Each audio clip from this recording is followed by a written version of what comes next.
অসমত 1,08,000 এই ৰন্ধন কৰ্মৰত ৰান্ধনীসকলে বহুবাৰ ধৰ্ণা কাৰ্যসূচী দিয়াৰ পিছত মাত্ৰ 500 টকা 2021ত বৃদ্ধি কৰিছে। তাৰপিছত কোনো টকা বৃদ্ধি হোৱা নাই আৰু এই 1500 টকাৰে চলাত বহুত অসুবিধা। বৰ্তমান চৰকাৰৰ যিটো বাজেট পূৰ্ণাংগ বাজেট বিজেপি চৰকাৰৰ এইটো 17 ফেব্ৰুৱাৰীৰ পৰা আৰম্ভ হয়। 10 মাৰ্চ তাৰিখে এই পূৰ্ণাংগ বাজেটখন উত্থাপন হৈছিল। কিন্তু আমাৰ দুৰ্ভাগ্যক্ৰমে আমাৰ এটা সন্দেহ যে অক্টোবৰৰ 1 তাৰিখৰ পৰা এককালীন সাহায্য কিমান দিব আৰু এই মাননি পাৰিতোষিক কিমানখিনি বৃদ্ধি কৰিব কোনো এটা উল্লেখ সম্পূৰ্ণভাৱে নকৰাৰ কাৰণে আমাৰ এই ৰন্ধন কৰ্মচাৰীসকলৰ এটা সন্দেহ আৰু প্ৰশ্ন। সেইটোৰ বাবে 1 অক্টোবৰৰ পৰা বা তাৰ আগতে যদি কোনো পাৰিতোষিক বা এককালীন সাহায্য চৰকাৰে আগ নবঢ়ায় তেতিয়াহ'লে আমাৰ জংগী আন্দোলন তীব্ৰতৰ কৰি তুলিম।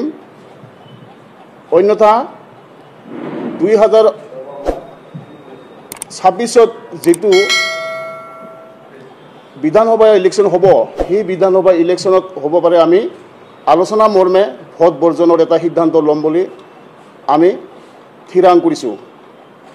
কাৰণ কিয় বাৰে বাৰে চৰকাৰে আমাক বহুত প্ৰতাৰণা দি আছে। আজি 2005 চনৰ পৰা এই ৰন্ধন কৰ্মচাৰীসকলে কাম কৰি আহিছে আৰু কেতিয়াবা 500 টকা মানে সেইটো নিদিয়ে আৰু তাৰপিছত 1000 টকাটো কণ্টিনিউ দি থাকিব 500 টকাটো বহুত 6 মাহ 7 মাহ পৰ্যন্ত বাকী ৰয়।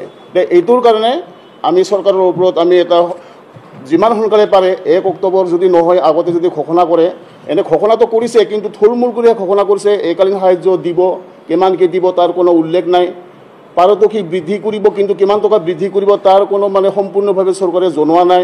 এইটোৰ কাৰণে আমি হ'ব পাৰে 2026ত যদি ইলেকশ্যনত যদি হৈ যায় বিজেপি চৰকাৰ জিতিলেহে কিজানি কামটো হ'ব আৰু বিজেপি চৰকাৰ যদি হাৰে তেতিয়াহ'লে কামটো নহ'বও পাৰে। আমাৰ সেইবিলাকৰ কাৰণে সন্দেহ। গতিকে এইবিলাকৰ যদি কামটো সম্পূৰ্ণভাৱে নহয় তেতিয়াহ'লে আমি জংগী আন্দোলন এটা তীব্ৰতৰ কৰি তুলিম আৰু 2026ত যদি কোনো এটা ব্যৱস্থা চৰকাৰে নলয় তেতিয়াহ'লে আমি ভোট বৰ্জনৰ আমি এটা সিদ্ধান্ত ল'ম বুলি আমি এটা থিৰাং কৰিছোঁ। বাকীখিনি আমাৰ সম্পাদিকা বাইদেৱে কিছু কথা ক'ব ইয়াৰ বিষয়ে।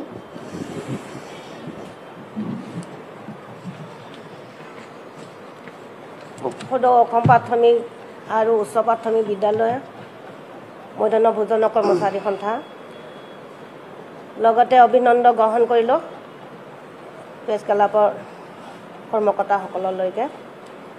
আমি আজি ইমান বছৰ ধৰি দীঘলীয়া কৰি আমি আন্দোলন চলাই আহি আছোঁ। তাৰ ভিতৰতো আমি সৌদিনাখন আমি গম পালোঁ যে মাৰ্চ মাহৰ 10 মাৰ্চৰ তাৰিখে দিনাখন বাজেটত আমাৰ ঘোষণা হ'ল বুলিকে আমি ভাবিছিলোঁ হয় ঘোষণা কৰিছে যেতিয়া আমি নিশ্চয় পাম। কিন্তু আমাৰ এটা বহুত দীঘলীয়া কৰি আমাৰো এটা আশা পূৰণ নহ'ল। কিন্তু পূৰণ হৈছেও যদি আমি আশা কৰিব নোৱাৰোঁ। এককালীন সাহায্য দিম বুলিকে কৈছে, সেই এককালীন সাহায্যটো কোনো বিনিময় আমি দেখা নাই। লগতে দৰমহা বৃদ্ধি কৰিম বুলি কৈছে, তাতো আমি কোনো দৰমহা বৃদ্ধি হ'ব বুলি আমি দেখা নাই। গতিকে চৰকাৰৰ ওচৰত মই এই অনুৰোধ কৰোঁ যে আমাৰ 1 অক্টোবৰৰ পৰা এটা আগতীয়াকৈ যাতে অলপমান ঘোষণা কৰি দিয়ে তাৰ কাৰণে অনুৰোধ জনাইছোঁ।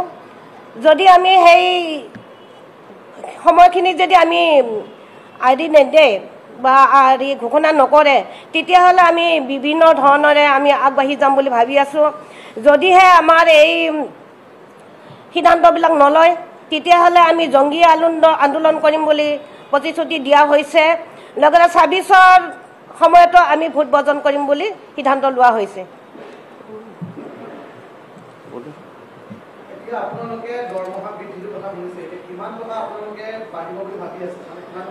এইটো আমি কেনেকৈ ক'ম? এইটোতো আমি এতিয়া একো গম নাপাওঁ। এতিয়া বৃদ্ধি কৰিছে আমাক জনাব লাগে যে কম পৰিমাণে হ'লেও আমাক ক'ব লাগে বা তেখেতসকলে কি দিয়ে আমিতো বিচাৰিছোঁ। আমাৰ বিচাৰ সমান হয়তো নিদিবও পাৰে। আমি যিহেতু নেকি আমি 9,000 10,000 এনেকৈ বিচাৰি আছোঁ, তাতে যদি আমাক 6,000 7,000 দিলেও আমি ল'বই লাগিব। গতিকে আমাৰ সেইখিনি যদি জনাই দিয়ে তেতিয়াহ'লে আমাৰ কাৰণে ভাল। তেতিয়া মানে আলোচনা মৰ্মে সিদ্ধান্ত ল'ব লাগিব।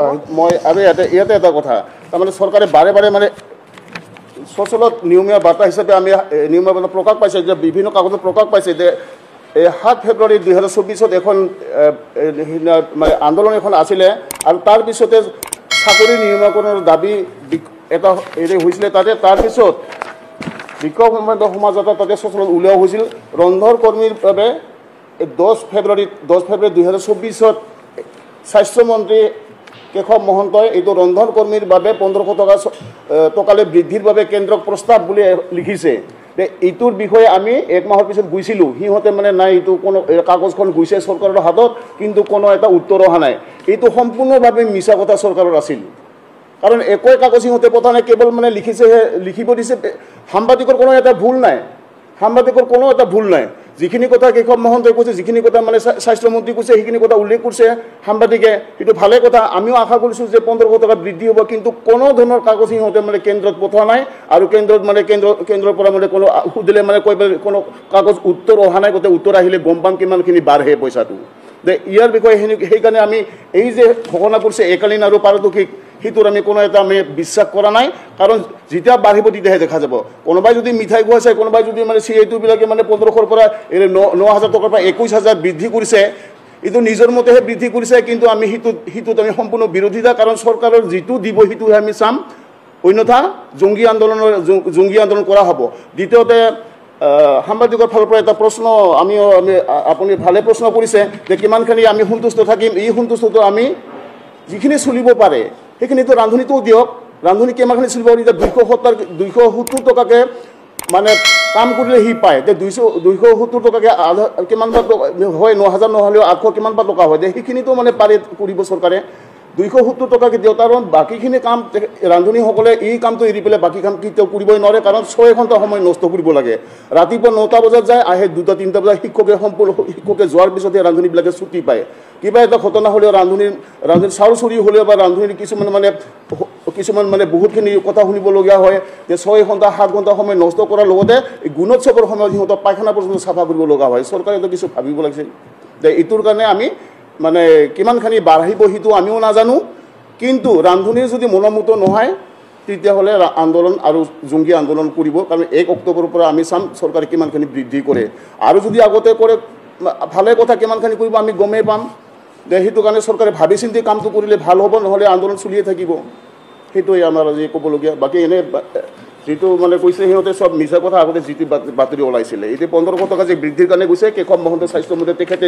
ডিক্লেয়াৰ কৰিছিল এইটো বস্তু আমিও আশা কৰিছিলোঁ যে 3000 টকা হ'লেও কিজানি অলপমান ৰান্ধনীবিলাক চলিব পাৰিব কিন্তু সম্পূৰ্ণ মিছা নহ'লে কামটো অসমত 1,08,000 এই ৰন্ধন কৰ্মৰত ৰান্ধনীসকলে বহুবাৰ ধৰ্ণা কাৰ্যসূচী দিয়াৰ পিছত মাত্ৰ 500 টকা 2021ত বৃদ্ধি কৰিছে তাৰপিছত কোনো টকা বৃদ্ধি হোৱা নাই